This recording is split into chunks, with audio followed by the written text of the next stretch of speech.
প্রিয় অষ্টম শ্রেণীর শিক্ষার্থীরা, তোমাদের বার্ষিক পরীক্ষায় ইতিহাস ও সামাজিক বিজ্ঞান পরীক্ষার প্রশ্নটি এবং বোর্ড থেকে যে নির্দেশনা দেওয়া হয়েছে সে সকল বিষয় নিয়ে আজকের এই ক্লাসটি। শিক্ষার্থীরা, তোমাদের বোর্ড থেকে দেওয়া প্রশ্নটির আমি মানবন্টনটি দেখাবো। তার আগে তোমাদের বার্ষিক পরীক্ষার জন্য যে সিলেবাসটি অনুসরণ করতে হবে আমি তোমাদেরকে সেই সিলেবাসটি প্রথমে দেখাচ্ছি। শিক্ষার্থীরা, এখানে তোমাদের বার্ষিক পরীক্ষার জন্য এখানে তোমাদেরকে এই অধ্যায়গুলি পড়তে হবে, যেমন সামাজিক সাংস্কৃতিক ইতিহাস জানার উপায় 48 থেকে 62 পৃষ্ঠা, সামাজিকরণ ও সামাজিক নিয়ন্ত্রণ, সমাজ পরিবর্তন 87 থেকে 101, বিশ্ব প্রেক্ষাপটে সামাজিক ও সাংস্কৃতিক ইতিহাসের বৈচিত্র্যময় গতিপথ 109 থেকে 124, সুরক্ষিত রাখি প্রকৃতি ও মানুষের বন্ধন 125 থেকে 159 এবং সম্পদের উৎপাদন ও সমতার নীতি 160 থেকে 179 পৃষ্ঠা। শিক্ষার্থীরা, তোমাদের দুটো ক্যাটাগরিতে মূল্যায়ন করা হবে, সেগুনকালীন এবং সামষ্টিক উভয়ের মানবন্টন দেওয়া আছে, তোমরা একটু দেখে নাও। তো এক্ষেত্রে বোর্ড থেকে যে নমুনা প্রশ্নটি দেওয়া হয়েছে আমরা সেই প্রশ্নটি দেখব।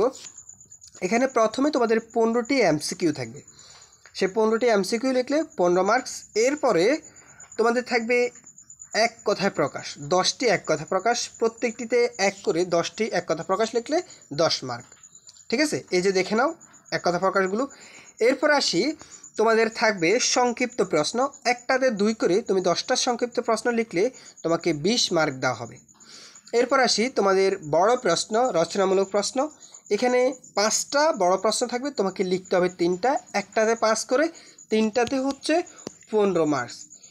এরপরে আসি তোমাদের সৃজনশীল প্রশ্ন, অর্থাৎ একটা উদ্দীপক দেওয়া থাকবে, সেখান থেকে তোমাকে ক এবং খ দুইটা, আমি যদি তোমাদেরকে একটু দেখাই, এই যে এখানে দেখতে পাচ্ছ এই যে উদ্দীপকটা, এখানে একটা উদ্দীপক দেওয়া আছে, তো এখান থেকে ক একটা প্রশ্ন, খ একটা প্রশ্ন, এই দুইটা প্রশ্ন লিখলে 8 মার্ক। তো এভাবে 8, একটাতে যদি 8 হয় তাহলে 5টা এভাবে তোমার লিখতে হবে, যেমন 2 নম্বর একটা সৃজনশীল।